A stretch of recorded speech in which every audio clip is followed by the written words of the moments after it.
ready to start. Okay, so this is lecture 4. This will be like the last lecture where we talk about SAT for the most part. Starting next week, we'll transition into some other things.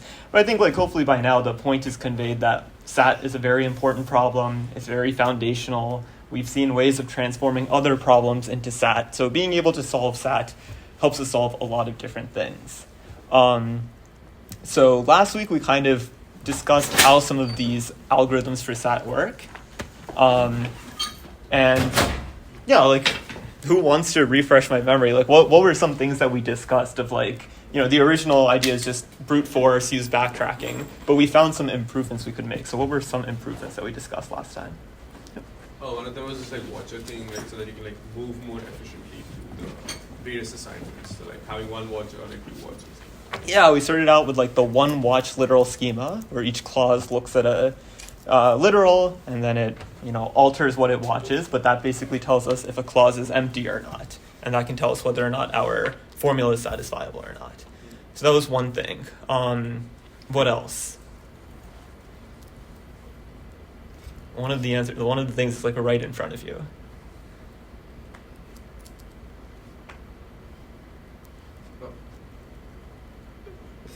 Sure. Yeah. So the one watch thing, then moving to the 2 watch schema, where we were looking at we look at 2 clauses, so that basically when you know that there's only a unit clause, you have to set that to whatever, making the clause true basically, and set the literal to whatever you need for that. Yeah, we extended 1 watch to 2 watch, but what was the reason for that? Why did we want to watch 2 literals instead of 1? We figured out that if there's a unit literal, you always have to make that set to true, and it might make it more efficient to sort of program that in. Perfect. Yeah, we talked about unit propagation, where if we have a clause with just 1 literal that's unsatisfied, that one must be equal to true. So we just set that equal to true and keep on moving along. And then, we discussed how we can combine these things together. We got an algorithm called DPLL, and that combines this unit propagation idea with backtracking. I have a question. Yeah. If we're going to the extent of doing unit propagation and not just randomly choosing a clause, then why not take that a little bit further? If you have clauses of only size 2 or clauses of only size 3, then it's easier to work on them because one of the 2 conditions have to be true. You can sort of extend that logic further. And I get why doing that probably doesn't make sense because you have clauses of size n, but then why even do the unit propagation? I get why it helps, but then wouldn't it help even to do the brute force for 2 as well? Yeah, so unit propagation is helpful for 2 reasons. Number 1, it's simple. Once we know we have a clause of size 1, we just set that literal in such a way that it's true. The second reason is that it's a certainty. This must be the case. We must set this equal to true. And if doing so gives us a satisfying assignment, congrats, we're done. But if not, then we know we have to backtrack because we've made a mistake. Sure, we can extend it to 2 or 3, but then if you have 2 literals, that starts playing around with other clauses, which can be done. It just adds a lot more overhead, a lot more complexity. It's something that can be done. I think unit propagation is nice just because of its simplicity. Good question. Yeah, so DPLL actually takes us, that was created in 1962, which is 60 years ago. And of course, there's been more advancements in the past 60 years. So today we'll try to take a step towards modern time and see some of the more, the newer advancements. Fair warning that this will be a little bit complex. I will do my best to try to explain it in a way that makes sense, but a lot of these ideas can be quite complex. So do stop me if things don't make any sense, and we'll try to make sense of it all. All right, let's get into it. So, we talked about DPLL, and the algorithm that we had was a recursive algorithm. We said choose a variable, set it equal to true, and then keep on going down that path until you need to backtrack. And we did all of this splitting rule stuff where we set the variable, we remove stuff, and then do DPLL on that. And I mentioned briefly last time that it can be converted into an iterative form, and that looks like this. And it's pretty much the same thing, right? The first line is just checking if there is unit propagation to be done and it yields a conflict, then it's unsatisfiable just from the start. And then you have your condition that, if it's met, then we're done. If not, we still have variables to assign. Then you do the same thing, choose your variable, set a new decision level, which we'll talk about a little bit more today. And then, set it equal to true, then test unit propagation and et cetera, et cetera. Here we have the backtracking in there, where it's like kind of its own standalone method. And then it's just a reformulation of it all. So this backtracking thing is quite nice. But okay, we'll come back to this. So DPLL uses something called chronological backtracking, which means once we hit a conflict, meaning once we assign something and realize, hey, this can't be done anymore, we've reached a conflict, we need to backtrack. That's essentially what DPLL said. So we had this decision tree that we were traversing, and the idea is eventually we hit somewhere here and we're like, okay, we've reached a conflict, we can't do this anymore. We take a step back, we unassign one of the literals and then proceed. The issue with this, it's not much of an issue, it's fine, the algorithm still works, but remember, we're trying to get things to speed up a little bit more. Any speed up we can find is very, very helpful. So one thing that may occur is that we might reach conflicts caused by the same underlying reason over and over again. So as an example, let's consider this formula right here and proceed through DPLL. So if we would check unit propagation, which we can't do yet, then we pick a variable and set it equal to true. So suppose we set 1 equal to true. Fine. Do all of this, which, okay, unit propagation can't be done, but whatever, that would just set 2 equal, or actually no, we don't need to do unit propagation because the first clause is satisfied. So we would choose another variable and set it equal to true and so on and so forth. The issue is that this subformula highlighted in yellow is unsatisfiable. No matter what we choose for variable 3 and 4, we'll never be able to satisfy all 4 of those clauses. So when we think about our decision tree, we've set 1 equal to true. We're at this vertex here. Following our DPLL algorithm, we're just going to choose other variables, set them, and keep on going down the path until we hit a conflict, then backtrack up, try the other assignment, which doesn't work, backtrack up, et cetera, et cetera. In essence, we're exploring this subtree that is bound to not be fruitful in any way. So, that's not a huge issue, because that's DPLL just does that and DPLL works. But if we can speed this up, that would be great. So today we're going to build up to an idea called backjumping. So instead of backtracking, backjumping. And the idea is kind of exactly what we just explained, that not every decision actually contributes to a conflict. So, when I go here and then I start assigning variables 3 and 4, those don't really contribute to the conflict. The issue was me setting 1 equal to true at the start. So now the idea is upon reaching a conflict, instead of just backtracking to the last decision that we made, in this example, you can think of setting variable 3 or variable 4, we would instead back jump to an important decision that we made. In the case of the example, when we set 1 equal to true. So a natural question is how do we know what an important decision is? Here, for us, it's very obvious. We look at this and we're that's an unsatisfiable subformula. We must go back up to, variable 1's assignment. But our solver doesn't know that yet. We have to figure out a way of, conveying that to the solver. Does the problem we're trying to solve kind of make sense here? Are you sure? This is something we have to keep in the back of our minds for the entire lecture. The idea is once we go here, instead of backtracking up just 1, we jump up a lot further. You can see how that would save a lot of time. Okay. Let's talk about decision levels. So a question for you guys. You can look at the code for DPLL. What are the different ways in which variables get assigned in DPLL? Like how can some variable get the assignment of true or false? What are the different ways?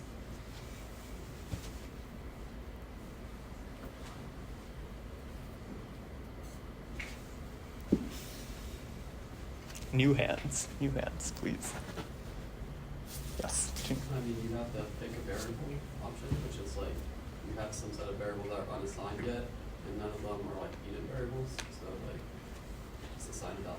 Yeah, one of the ways is we just choose the variable and set it equal to true, and then proceed. What other ways are there? Well, so the base case, which is like it's just a unit, then we assign it to true. And Yeah, or just generally when we have unit propagation to do, we just set it accordingly.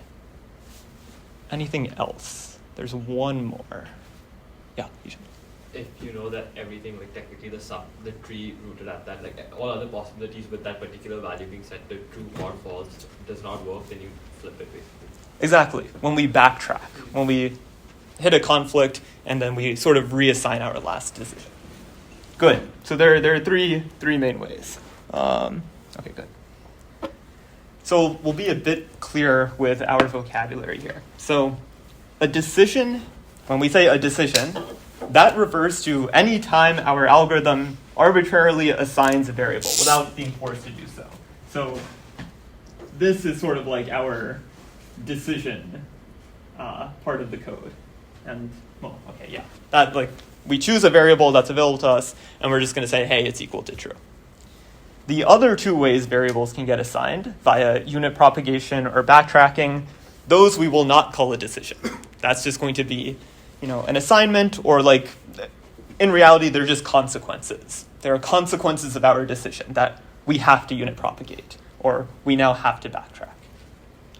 So that's going to be what a decision is, just when our algorithm takes something and sets it equal to true or whatever. And with this, we can sort of think of decision levels. And you can imagine this as timestamps, wherein like the first decision that we make, maybe setting x1 equal to true, that will occur at decision level 1. And then we do unit propagation or whatever. And then the next time we hit this part here, that would create a new decision level, decision level 2. Yeah?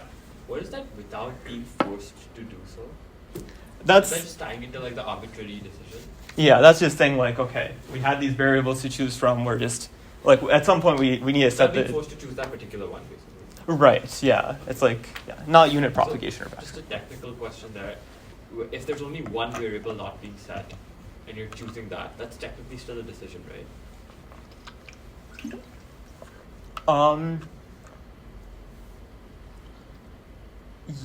Yeah, but I think like that shouldn't that be unit propagated then? yeah. I'm trying to think if you'll ever have a time in No, which one and- you get back there. Yeah, I can't think of a time in which you would Yeah. hit back there and just have one. But every like a literal and not of a literal are different variables, right? Technically. no, they're the same variable but different literals. So in x equals pick variable, it's always picking the positive X1. literal. It's just like, one of the things available to us. X1 is the variable, So then but we if might you- have like not X1 If instances. you have a clause x1 or not x1, Mhm. sorry, x1 and not x1 Mhm. as a clause, in that case you're technically picking a variable when only one is remaining, but that's not unit propagation as well. Okay, yes, Yeah. perfect. Great example there. Yeah. Yeah, that totally works. Okay. We clear on what a decision is, what decision levels are, for the most part. If so, question at the bottom is for you. Can assignments ever be made on the 0th decision level? So, this is tricky. Assignments, not necessarily decisions, be made on the 0th decision level. Yeah. I think because if you have like a unit clause, then that would be assignment, not a decision. perfect. Awesome. Yeah, if there's a unit clause at the start, we immediately apply unit propagation. We said that doesn't count as a decision. Okay, good. So this is a key thing to note, that when we do our backtracking in DPLL, all assignments made at the current decision level get unassigned. And hopefully this kind of makes sense. We're like traversing this tree here, and you can basically think of like every time we move down a row as like entering a new decision level almost. But once we hit a conflict, whatever decision we made has to be undone, as well as like whatever consequences that followed that decision. Like if we did any unit propagation and that led us to a conflict, we sort of have to undo that. So backtracking is just saying, go back a decision level. That's how those two tie in.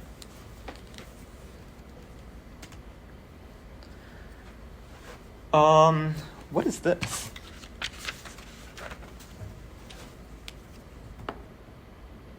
Okay. What was the point I wanted to make here?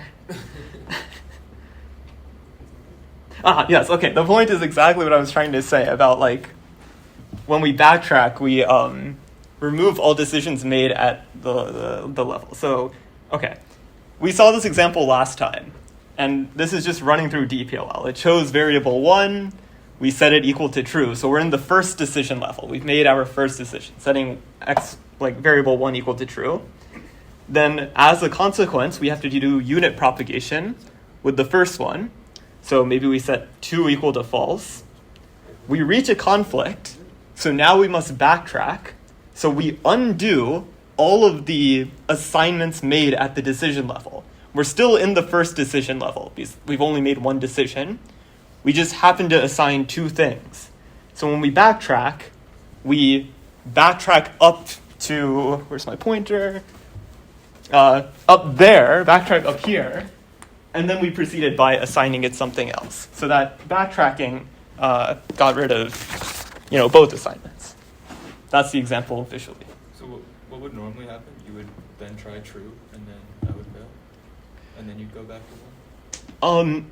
Like in the normal sense, without DPLL, without unit propagation, we would have tried true first, realize that was a conflict, then backtrack up here, and then go down here. With unit propagation, it's in the same decision level. Good question. Yep. So the 0th decision level is when we're setting 1 to 2. No, that's going to be our first decision level. What was the 0th one again? That was just like before we made any decisions. So like the first time we make a decision will be decision level 1. But since we can assign things before we make a decision with unit propagation, that will be the 0th. Yeah. So if the SAT formula has no unit clauses, there can't be any decision made at the 0th. Yeah. There can't be any assignment made at the 0th decision. Correct. Yeah. Okay. So the goal is to back jump. Yeah.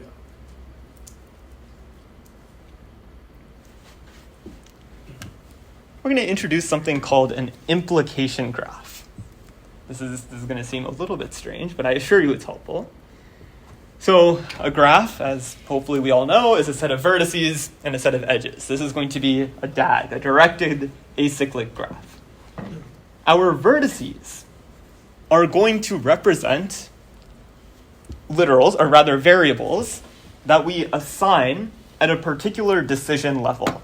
So if I set like variable x2 equal to true at decision level,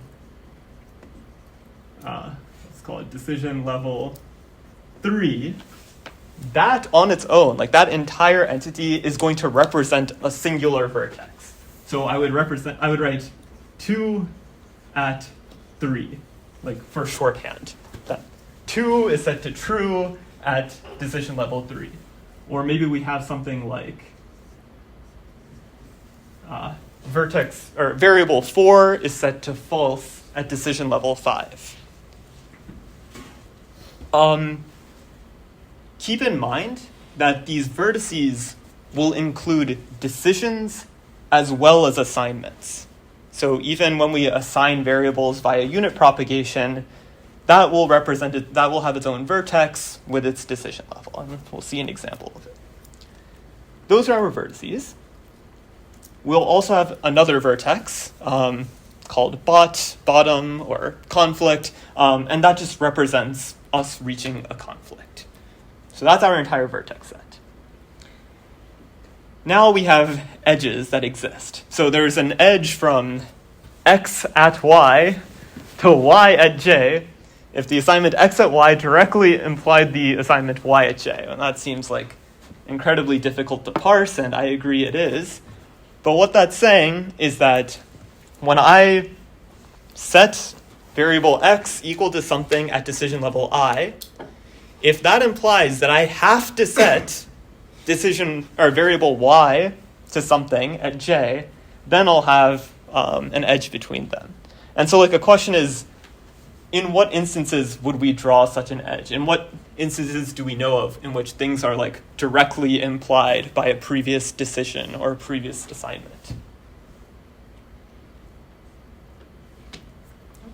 If you consider j to be I plus 1, then I think one example out here would basically be the clause not x and y. Mm-hmm. So if you set x to be true Mm-hmm.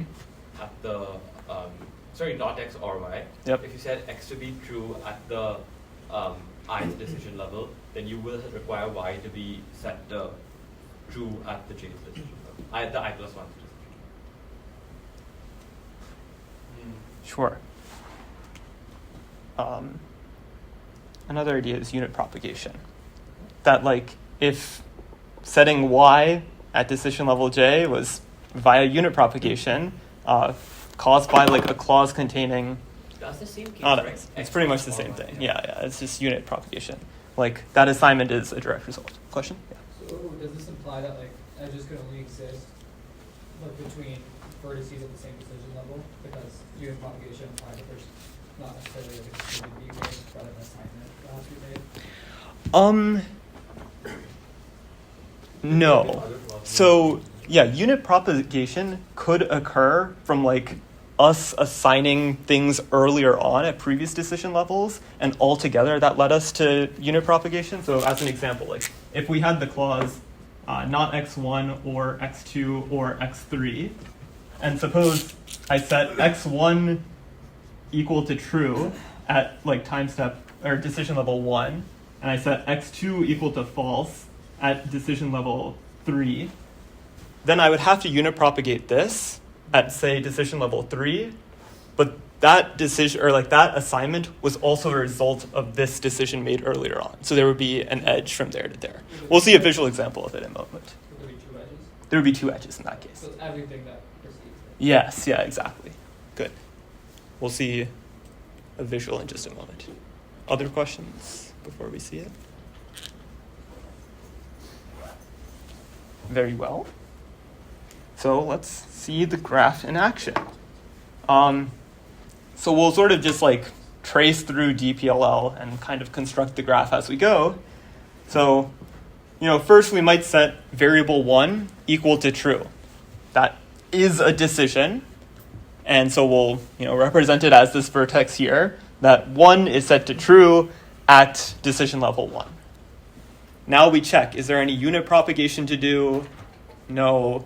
Are there any conflicts? No. So then we would go ahead and set a different variable. So maybe now I set variable 2 to true. We're entering a new decision level. So 2 is set to true at decision level 2. Again, we check, is there any unit propagation? No. Is there any conflicts? No. So we choose a new variable. Maybe we set variable 3 equal to true, and that occurs at a new decision level. Now we check, is there any unit propagation? In this case, yeah, the first clause we need to apply unit propagation. We would want to set variable 4 equal to false to make that clause true. So that gives us this vertex right here, that not 4 at 3. So let's parse through this. Not 4 means we're setting 4 equal to false, which we must do by unit propagation. And it's occurring at decision level 3. because it's a consequence, or like it's not actually a decision. We said unit propagation is not defined to be a decision. So we're staying at the same decision level. And we have two edges, because this assignment was a result of our decision to make 3 equal to true at decision level 3, as well as 2 equal to true at decision level 2. You said that the edges are implications, right? So can you read that edge by saying that like 2 being true implies 4 is false?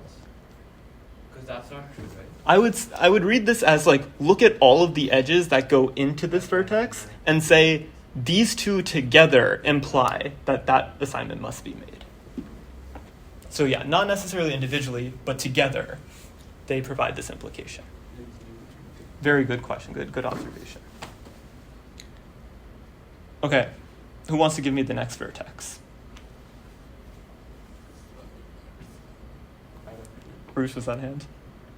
Oh, I mean, I guess. Go for it. Because there's nothing like unit propagation, you just pick a new random variable, you pick 5. Yep, so let's say we set 5 equal to true. And then, so it would be like 5 at something. So what is the at, like after the at? 4. Excellent, yeah. We're setting like 5 equal to true at decision level 4. We've entered a new decision level. Good. What's next? What's the next vertex we create? Not 6 at 4. Not 6 at 4. Perfect. Yeah, we need to apply unit propagation here. So Both 6. the edges from the 3 and the 5 at 4. Good. Yeah, we'll get there in just a second. So 6 gets set to false via unit propagation. We're still in decision level 4. And then the edges would emanate from this decision here, setting 3 at 3 and 5 at 4. So, exactly as was mentioned. And then, yeah.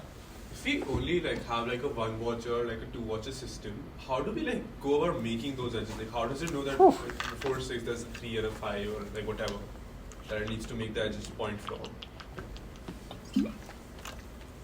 That's a good question. I don't know. I don't know. I'll try getting back to you on that, but that's, yeah, I don't know.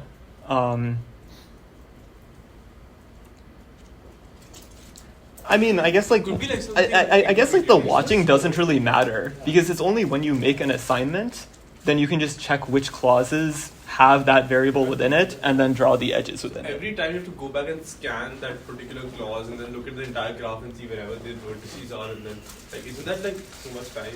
Yeah, but oh well, we're dealing with an exponential time problem. It's a bit of overhead. Maybe there are ways to expedite it, but for now we'll just live with that. I guess we'll see this when we're backtracking, but like it's similar to that same question. If you're changing the assignment of 3, does that create, like, what do you do in that case? Then you create a new graph. New graph. Yeah. You delete some of this stuff. So Like then things would one graph- change. In one graph, if you can only have one instance of a variable, then it doesn't take time to find the 3.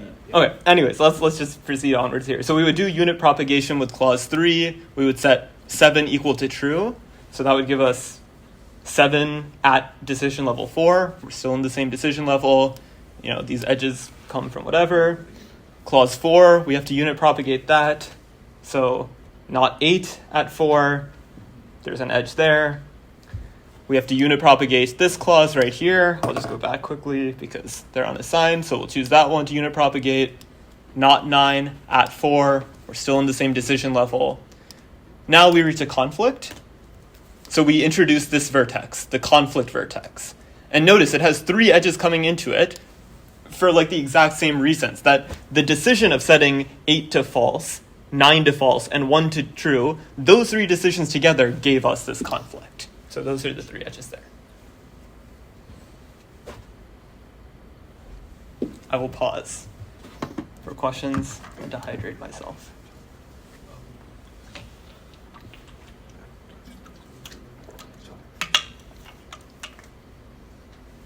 Make sense? Yeah, Tom.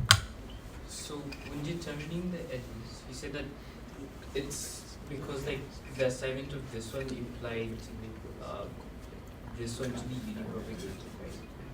So to determine like say for not 4 at 3, Yeah. we chose to have 2 and 3, would that be because there is some clause in which we have iters 2, 4, and 3? Yeah, so here, like at this point, we assigned 1 to true, 2 to true, and 3 to true. Clause 1, the first 2 literals are false. So in order for this to be satisfied, we have to do unit propagation here. Yeah. So 4 has to be set equal to false. So that's our vertex right there. And the edges going into it say that together, my decision of 3 at time 3 and 2 at level 2, those both made me say that I have to unit propagate here. I have to set not 4 at 3. Yeah. And so we don't have an edge from 1 to the assignment there because 1 is not in the same clause. Right, yeah, you can think about it that way. Or like on its own, 1 didn't do anything to make us make this decision. Okay. Very good question. Okay. So we have backjumping, which is the idea we're trying to get to. And now we have an implication graph. At least to me, those seem like 2 wildly different things. Like, there doesn't really seem to be any connection between the 2. So our goal is to build the bridge between this graph and backjumping. So I didn't just give this for the fun of it, like this will actually help us in building up to backjumping. And of course, that means we have to define new terms, and nobody loves vocabulary more than me, I say sarcastically. Okay, we'll talk about a conflict set. So this is going to be a set of assignments that collectively imply a conflict. So I'll give an example really quickly.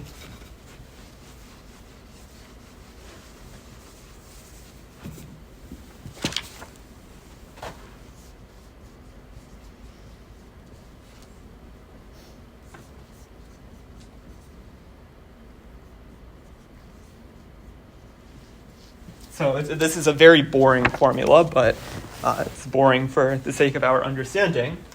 So an example of a conflict set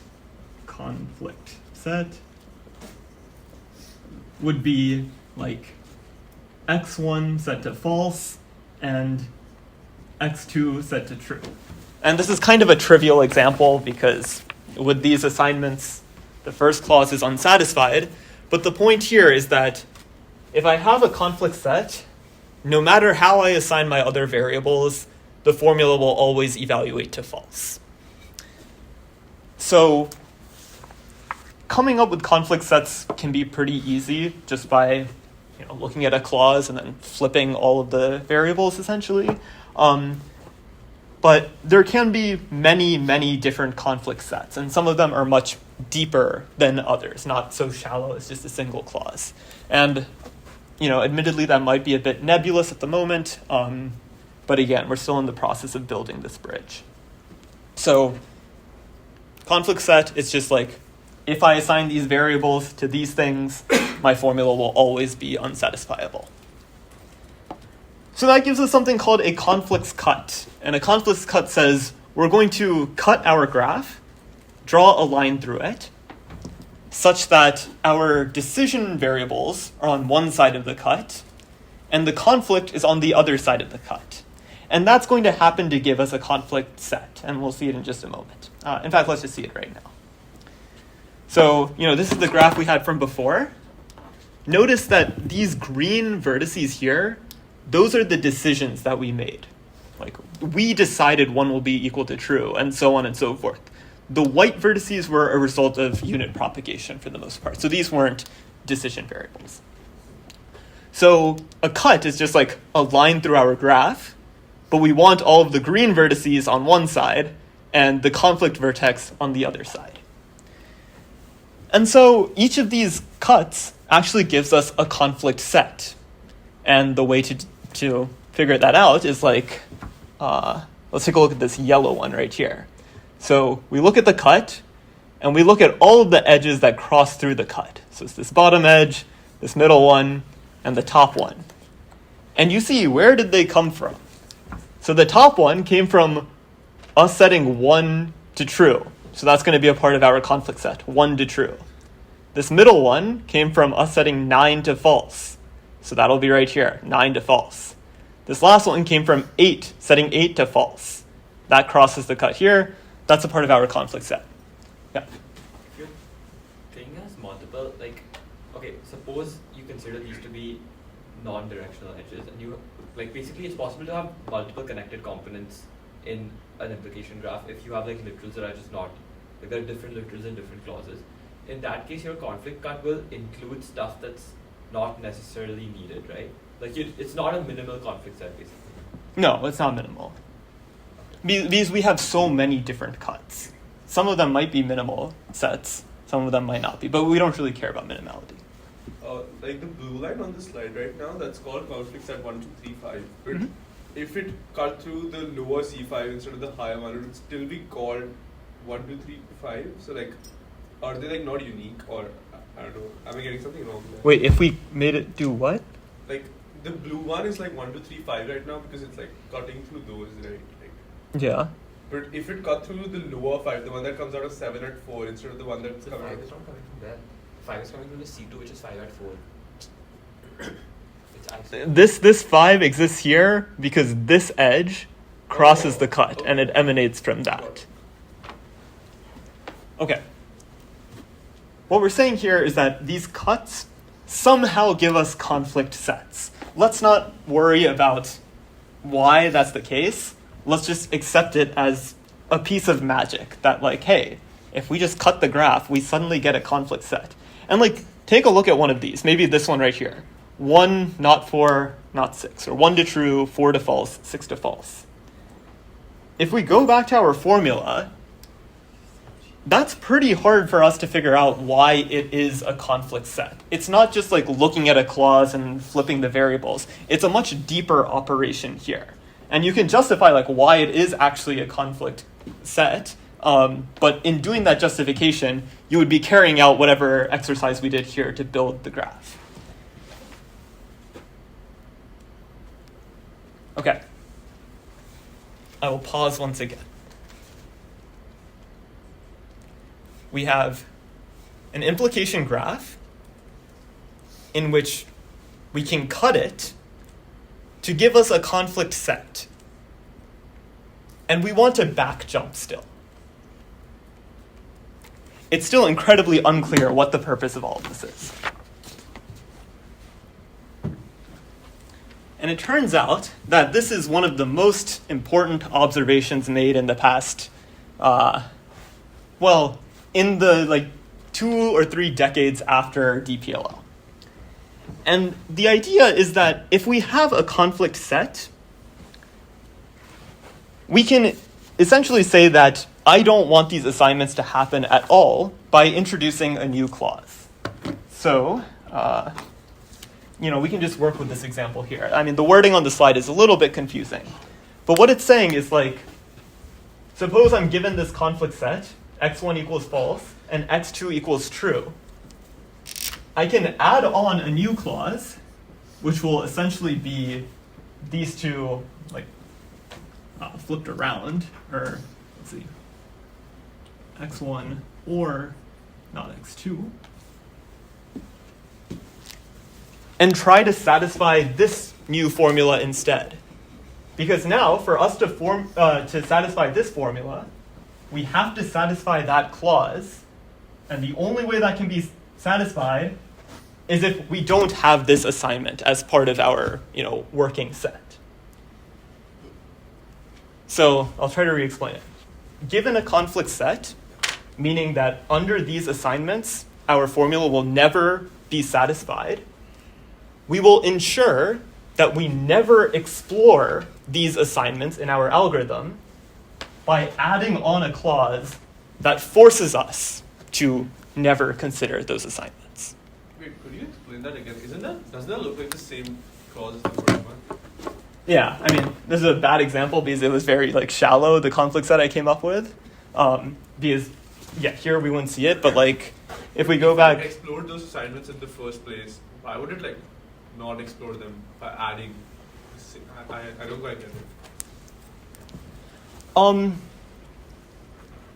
we never want to re-explore it, Yeah. so to speak. Yeah. So, if we think about like this example here, conflict set 1, not 4, not 6. If we reach that in our exploration, and we later backtrack and undo other variables, we never want to ever set 1 to true, 4 to false, 6 to false again. And the way we'll ensure that we never do that again is by adding on a clause. That would be not 1 or 4 or 6. But I'm still a bit confused about this. Like, we're still adding, like, we're not even adding, like, a unit. We're still adding, like, another full clause. So, like, how does that, like, won't that still consider it and then realize that it doesn't work? I don't know. Can I say one Maybe. thing? Yeah. Suppose like your conflict clause is 1, 2, 3 being true, and you actually have like 10 literals. Basically, what this is doing is in that case of like the tree where you have 1, 2, 3, it's basically saying at that point where 1 is true, 2 is true, 3 is Oh, you true, stop it. then you stop. You don't go below that because there's 2 Yeah. past 7 other So combinations. you don't go deeper. Yeah, you don't go deeper. Well, I mean, not just that, but like, the point you brought up is like true. Like, we might re-explore this if we backtrack a lot and then go down a different search tree. Yeah. So, you're right. Maybe we can't guarantee things unless we're very, very smart. And we can take the clause that we added and immediately apply what we learned. Yeah. Yeah. And that's exactly what CDCL is. So we'll get to that in just a moment. So CDCL is conflict-driven clause learning. And the idea is exactly what we came up with. Given a conflict set, add a new clause, and then learn from it. So this was introduced in 1996, and this really catalyzed the SAT revolution. It was, one of the biggest discoveries that helped us, make better and better SAT solvers. And, one qualm that we might have, and it's not super important to think about, but, you might think about it, is that we're going ahead and adding a bunch of clauses, which might not be great. Because if we're adding more and more clauses, our formula becomes really, really long, and that can add a lot of overhead or just become impractical. So it turns out that a lot of solvers actually delete clauses if they deem them to be unnecessary or unhelpful. The details of that is kind of beyond what we need to discuss today, but it's just a fun fact. Okay. Yeah, let's talk about this.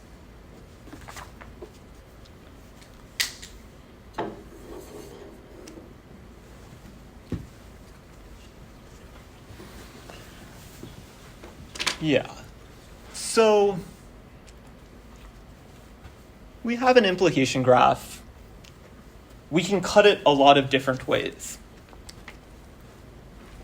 How do we know which clause to choose or which decision set to use to learn from?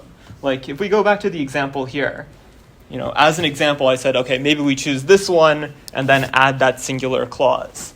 But there are so many other cuts here. So what do we do? What can we do? It's a very broad question and terribly worded, but I'm just interested to hear any thoughts. Why don't you add all? Here? I mean, one thing you could do is pick the min cut, where it's you pick the one that yields the smallest clause that you have to add on. Okay, you could do that. That's perfectly fine. You had another idea? Why don't you add all? You could add all of them. Yeah.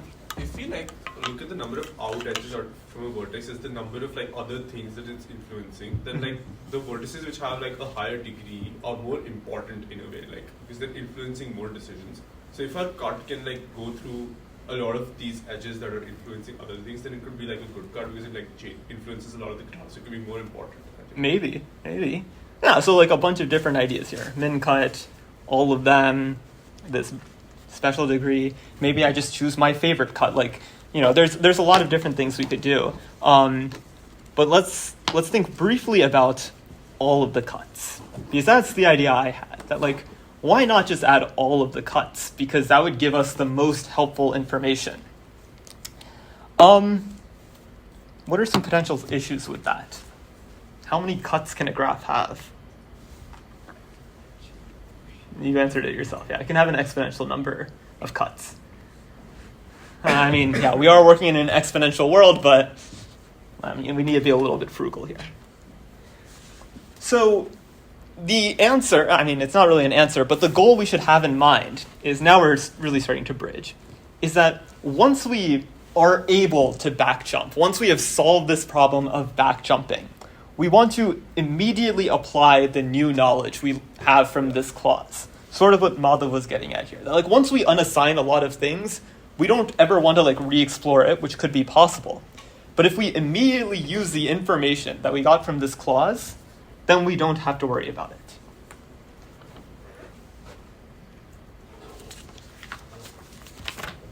Yeah.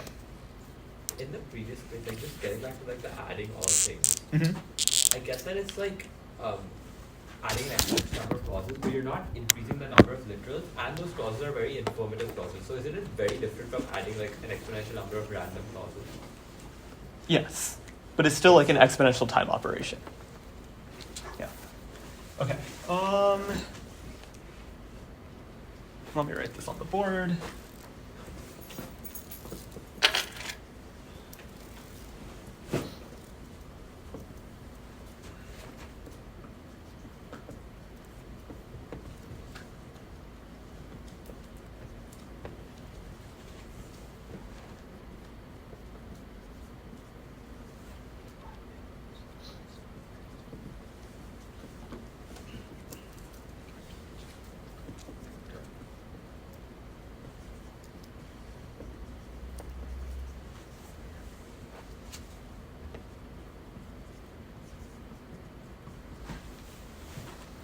So let's just jump back here.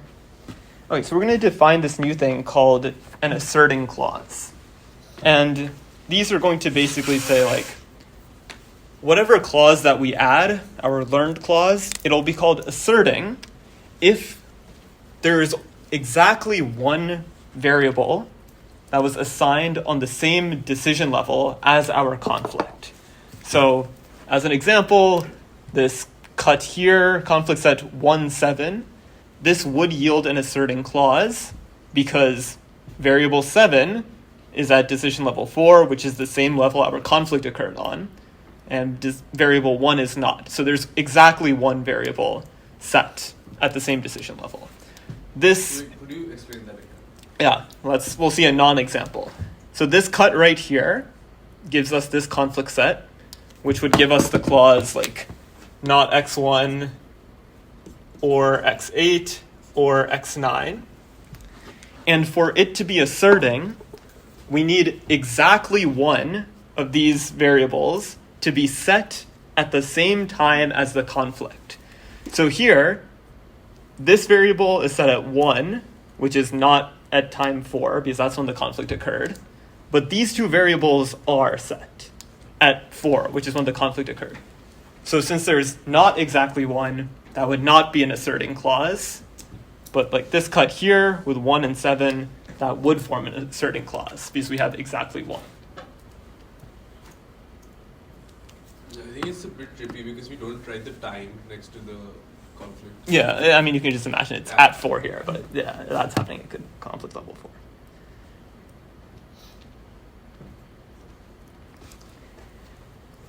And so the observation we'll make is that if we have an asserting clause, it will become unit clause after backtracking. So as an example, let's say we have x1 or not x4 or x7.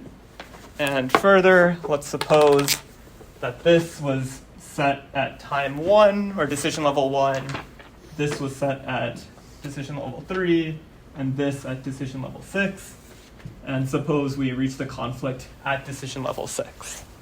So first of all, this is an asserting clause because only one of the variables was set at the same level as the conflict. And so the observation is saying when we backtrack, this yielded a conflict, we will be left with a unit clause. And this should make sense. When we backtrack, we go back a decision level. So this variable will get unassigned. but these two remain stuck to their assignment. So these two are like still false.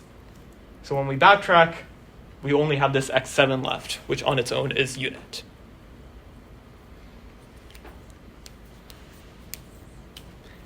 I'm sensing a tiny bit of confusion, but I don't know if it's from me or from you guys, because both are very possible. It's just saying that, like, if we have a clause where one thing was set at the time of the conflict, then when we backtrack from that last step, that thing will be unassigned. So therefore, it must be a unit clause.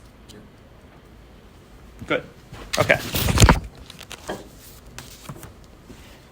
But maybe a question is like, when we backtrack, we go to decision level 5. How far can we backtrack? While this clause, for example, will still remain a unit clause.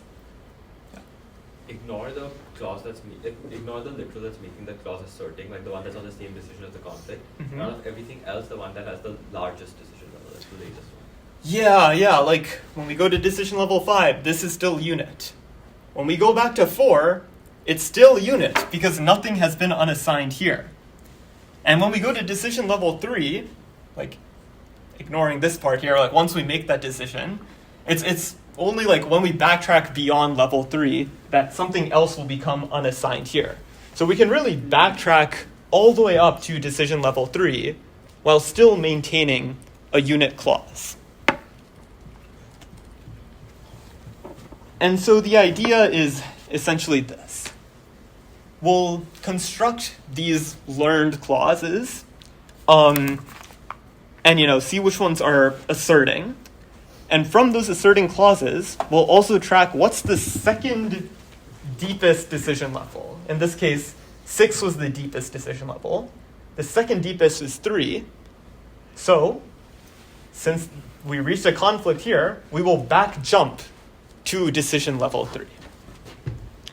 Let me write some stuff out, and then we can talk about it a little bit more.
So the old schema was we reach a conflict and then we backtrack just one level. That was sort of like our naive approach, which was perfectly fine. But now our new approach is as follows. We reach a conflict we have our implication graph, so we'll find a conflict set, we'll then add a conflict clause, and if it's asserting, we can back jump to the second highest decision level. Because all decisions made thereafter, yielded this conflict. Are we guaranteed, this is more of a general question, but like with all these optimizations that we're making, are we guaranteed that this algorithm is still like complete in terms of like the entire search space? Or are we like essentially like pruning off like parts of the search space because we know that like it's not working Explorer? Just like a very high conceptual level. The latter. Okay. So, yeah, we're basically saying like, think back to the very first example at the start of class where we set 1 equal to true and we had the unsatisfiable subtree. Yeah. We're saying we're just going to ignore this tree altogether after going down one branch. There's never ever any scenario where we would go back to that subtree ever in our search, or would there? So with this system here, there shouldn't be a case, because once we add that clause, we immediately can apply unit propagation, like once we backjump.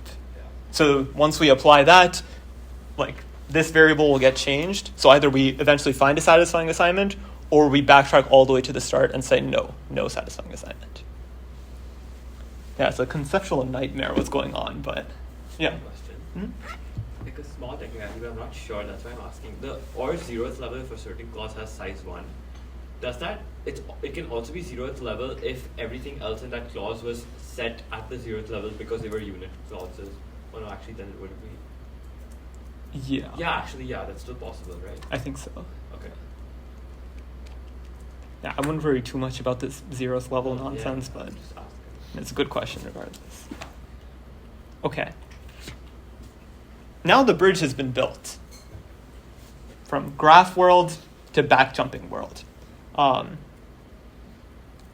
You can see the pseudocode here. I'm not really going to trace through it because I don't really like coding. But it's pretty much the same thing as what we've had before. Like it's pretty similar to DPLL here. It's just now we have these new things that like once we reach a conflict, we're going to analyze the conflict, which tell us the asserting level, which is that second highest level, in this case 3, and then we will, add the clause as we've been saying, and then we'll back jump up to that asserting level.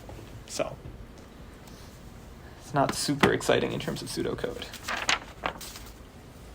Let's hopefully try to visualize this. So this is the implication graph we had from before. And so we've reached a conflict. So we would choose a conflict cut. Or yeah, let's just say I choose this one. And that gives us a conflict set. 1, 2, 3, 5. And this is an asserting clause, or it's an asserting set, because only one variable was set at the same time as my conflict. And the asserting level is 3. It's the second highest decision level. In this case, 3. So our algorithm says, not yet, but we would back jump to level 3. And a key thing to note here is what backjumping does. We are unassigning everything that occurred after the level we're jumping to. So if you remember like from the search tree from before, I said like when we backtrack, we just unassign whatever we made at that level. Here we're backjumping further, so we have to basically unassign everything in between. So we'll backjump to level 3 once we've made our decision at level 3 and whatever unit propagation we did. And notice the clause that we added is now a unit clause. That's the whole point of the asserting level, because it maintained that these 3 things would still be unsatisfied. So we've backjumped up to here, and now we can proceed. Immediately apply unit propagation, so you would add your new vertex, and then continue solving and like construct your new graph. Can I see the searching code? Sorry? Can I see the searching code? Yeah, like this. Oops. So this is the conflict set. That's our asserting clause, or the learned clause. So what's the one variable that was assigned to make survival conflict? Sorry? What's the one variable that's the only one variable that was assigned to survival conflict? 5, yes, 5 is the only variable that was assigned at the same time as the conflict. The conflict occurs at level 4. There should be an at 4 here. That's the only variable that was assigned at the same decision level. Okay. Yeah. So my question, the point is, you have all these other variables that were assigned at level 4 as well. Mm-hmm. But why do we specify that we only need one variable? Because we can only make a decision for one variable at a time, right? Then everything else at the same decision level was an assignment. Yes, but so the key thing is like one variable of our clause that we're adding. Because so we're adding this clause here. We only care about these variables because when we choose to backjump up to level 3, I don't really care what happened to the other vertices. What I care is whatever I've learned here, I want to immediately apply it. And by having just one variable at that decision level, when I backtrack, I can immediately apply unit propagation, and then the rest of the stuff will just change accordingly. So then in which case would you have more than one? Like, an example of a cut would be like the cut that goes right before this conflict vertex. Because then the variable, or like the conflict set would be to find the conflict set, we would figure out which edges cross this cut. So this top edge tells us that 1 will be a part of the conflict set. This middle edge says not 9 will be a part of it. And this bottom edge would be not 8. Here we have 2 vertices that are at the same time as the decision, or as the conflict. So that we wouldn't want to back jump, because we would add the clause like not x1 or x8 or x9. And when we back jump or backtrack, both of these would get unassigned and it would no longer be a unit. Okay, it's a bit complex, but okay, so with this example, we back jump to level 3.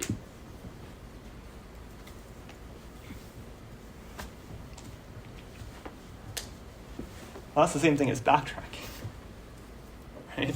All we did was backtracked a level from level 4 to level 3. So what was the point of all of that? I mean, I could have done the same thing if I just followed DPL and backtracked. Is that only because of this example, or? Well, what do you guys think, Arush? Yeah.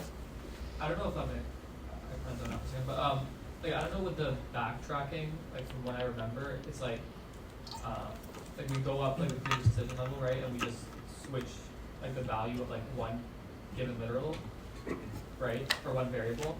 Not just one, because it could be like unit propagation that also occurred. So those things would also have to change. Yeah. Two things, I think. Firstly, it doesn't always have to be just one level earlier. And also, even if it's just one level earlier, the backtracking with DPL would have then continued to, it would have been ignorant of the fact that this knows that you have to set 5 to false. There could have been put later on trees in the DPL that like would have tried setting 5 to true and explored a lot of options below that. This is eliminating all of that. Okay. Thomas, do you have something? I guess what affects how many levels we jump? Does it also depend on which conflict set you pick? Yeah, exactly. It is sort of like a fusion of what Arush and Thomas were getting at here. Is that like I very slyly said, okay, let's take a look at this conflict set. And then we proceeded on with it. And it just so happens that, okay, maybe we chose a bad conflict set here, that the asserting level is 3, which is the same thing as backtracking. I just chose my favorite cut in this case. So a very natural question would be, let me get it, how do we avoid doing that? How do we choose a good cut? And now we're really getting into the dirt here. It's like, how do we choose a good cut that avoids backtracking? And yeah, the idea isn't super intuitive, but this is the solution, something called unique implication points. This is saying, consider the decision that was made last. So, this was our implication graph. The last decision we made was this, 5 at 4. All of these other white nodes, those were unit propagation, those weren't decisions. So that was the last decision that we made. And this is saying, let us trace all paths from this vertex to the conflict vertex. So I have one path that goes like this, and another path that goes like that. Vertices that appear on both of these paths are going to be called unique implication points, or UIPs. And I don't really like this intuition because it doesn't make too much sense to me, but the intuition is that at the decision level of the conflict, the UIP is a literal that by itself, implies a contradiction. Okay, let's not worry too much about the details of that. It's a bit too confusing and beyond the scope of this. So let's just know that these UIPs are the vertices that appear in all paths from this last decision to the conflict. There's this scheme that exists called the one UIP scheme, or the first UIP scheme. And it says, let us find the furthest right UIP. The one that's closest to the conflict node. And admittedly, that's not super well defined, but it's fine. Let's not worry about it. And I'm saying let's not worry about a lot of stuff because it's true. We don't really need to worry about this stuff. But it's saying, okay, find the furthest right one. In this case, it's 7 at 4. And then draw a cut right after that. So in this case, bless you. Here, our last UIP was this vertex here. So we'll draw this cut right there. And one UIP just says, let's try this cut instead. So, given this cut, someone should tell me what the conflict set is.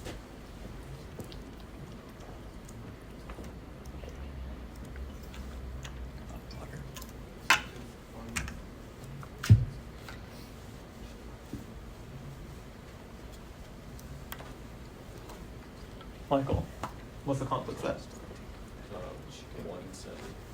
1, 7. Good. Yep. Look at the edges that cross. See where they emanate from. What is the learned clause that we add here?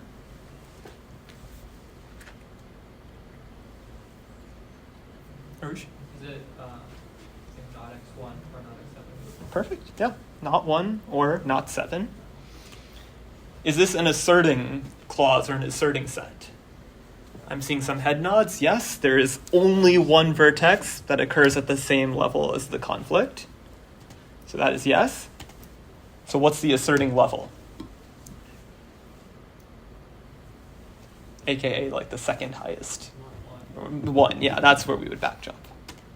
I have a question. Mm-hmm.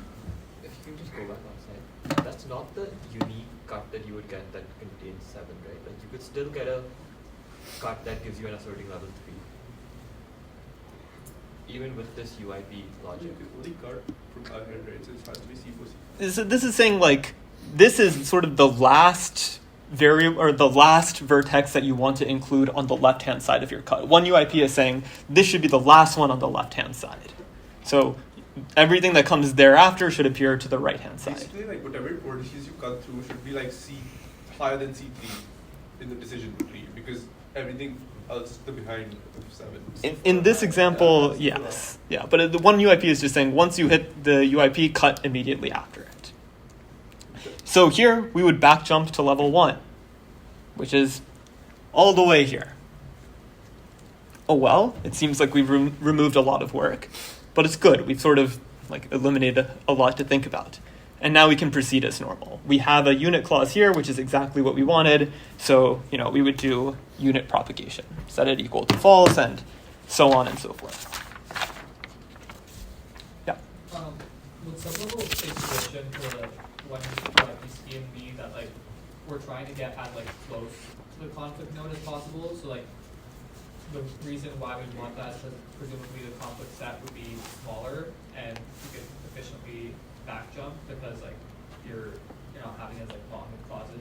Yes. So that's kind of the intuition behind why we want the one UIP scheme. Yep. Yeah. So can you go back to what's the reasoning behind choosing that specific one? Like after the first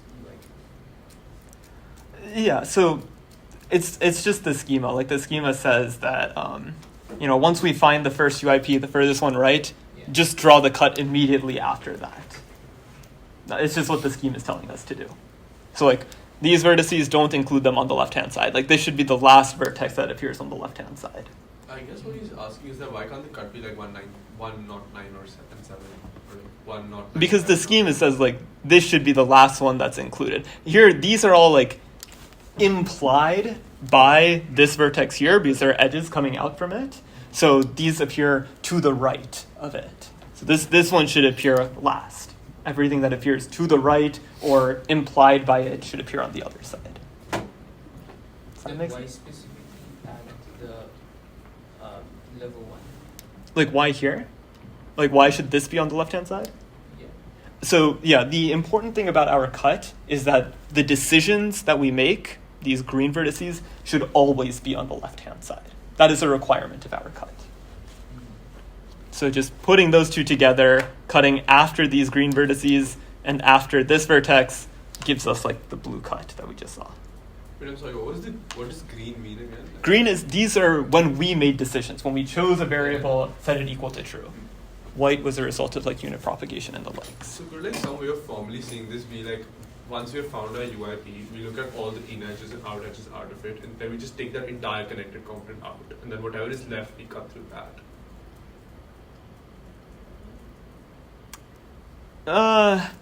I'd be concerned about doing that because if you do that here, then you remove like all of these vertices. This is still left over, Yeah. and then these two edges are removed, and then you cut through that. I mean, if that helps you make sense of it, sure. But personally, I'm just thinking that's my UIP. Let me cut right after it and make sure Mm-hmm. all of the decisions are the left-hand side. Is it always true that there's only, like, in this case, there's only one possible cut that you can make? Is that always the case? Yeah. Like if you cut immediately after that, it should be the case. It's sort of like, the reason why it's kind of nebulous is there's this sort of like left to right argument that we're making here that all of these vertices are to the right. And what I mean by that is sort of like these vertices exist after we made these like assignments here because, this assignment was implied by these two in conjunction. So that appears to the right of it. So if we would cut such that this is the furthest right thing on the left-hand side of the cut. And that should imply a unique cut. So furthest to the right just means like the most recent in that sense. Sure, yeah. As I said at the start of lecture, this is a very complex stuff. So don't worry if it's not making too much sense, but I mean, hopefully it's kind of cool. So yeah, we would back jump and then do the usual before we get to that. Okay. That's essentially the bulk of it, right? We started class by saying, I want to be able to back jump because that would really help things out. We built the graph. We know how to find a cut. We can get our conflict set. We can put our clause in. If it's asserting, we back jump. We have solved the problem. Hooray. Like this is something you would implement via CDCL. We saw the algorithm from before. It has solved the problem.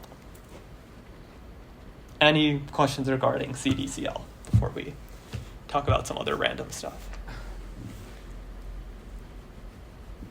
Good.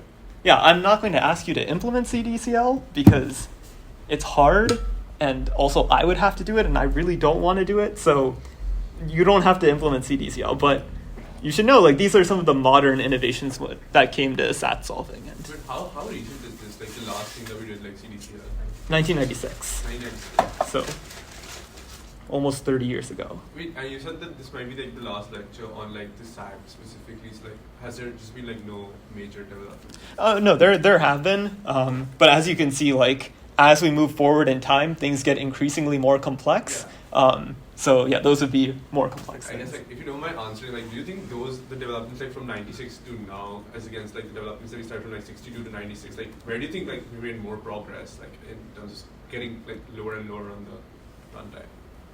Well, I guess like benchmarking things by runtime is a little bit difficult to do because we're still dealing with like such a large problem. But I'd say like the biggest innovations came in like the 60s with DPLL and then this 1996 CDCL. So that's sort of why we're covering it.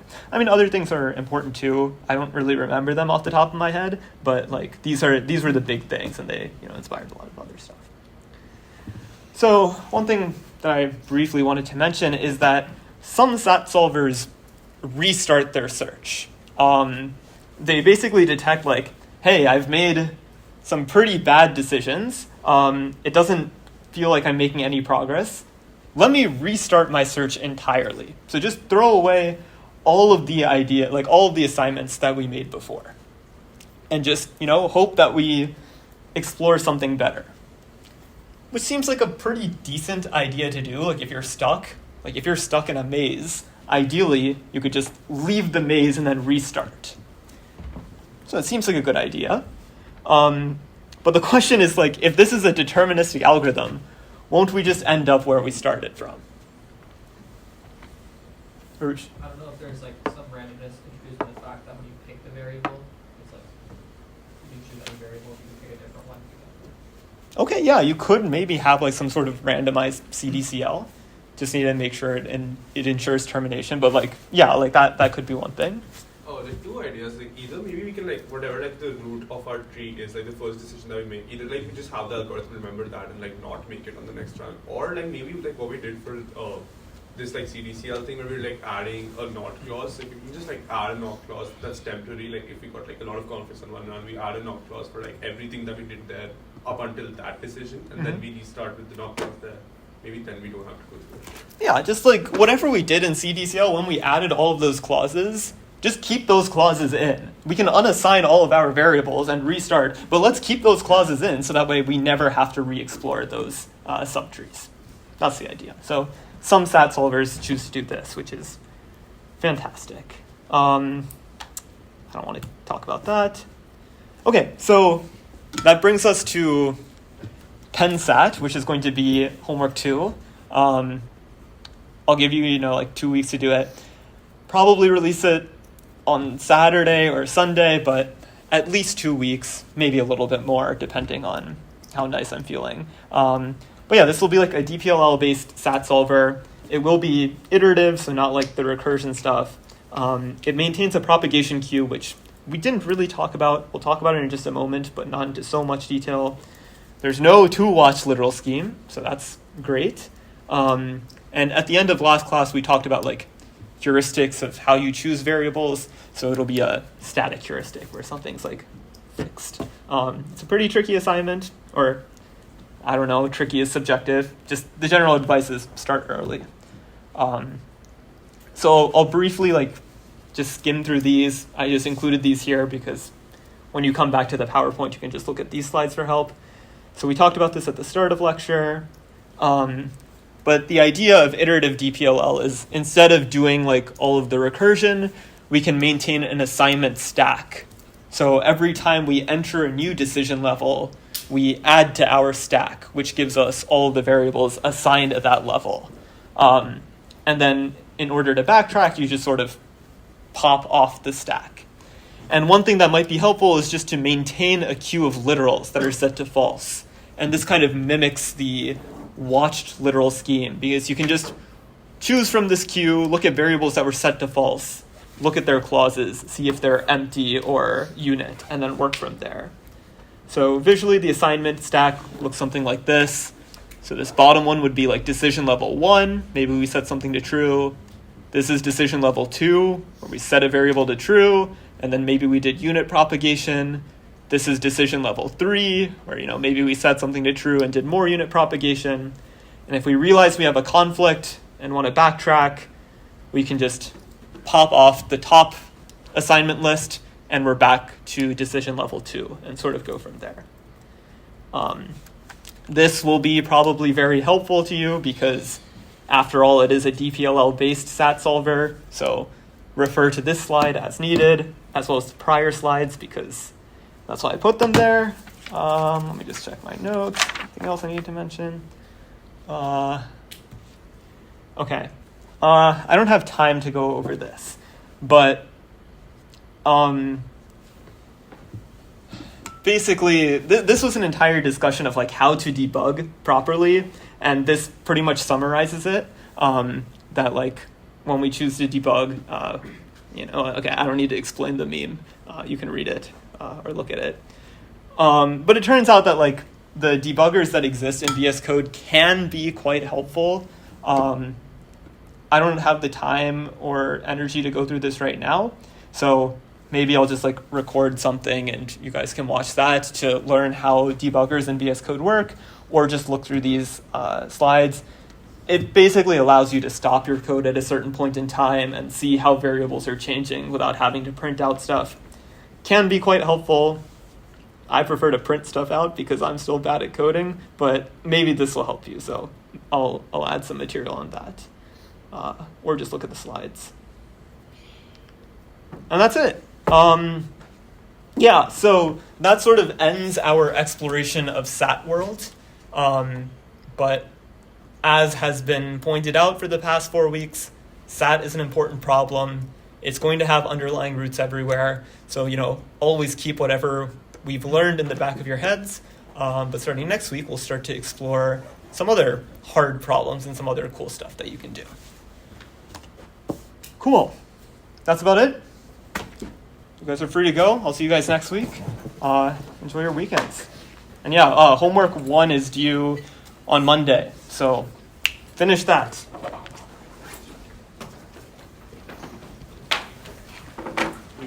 What's up?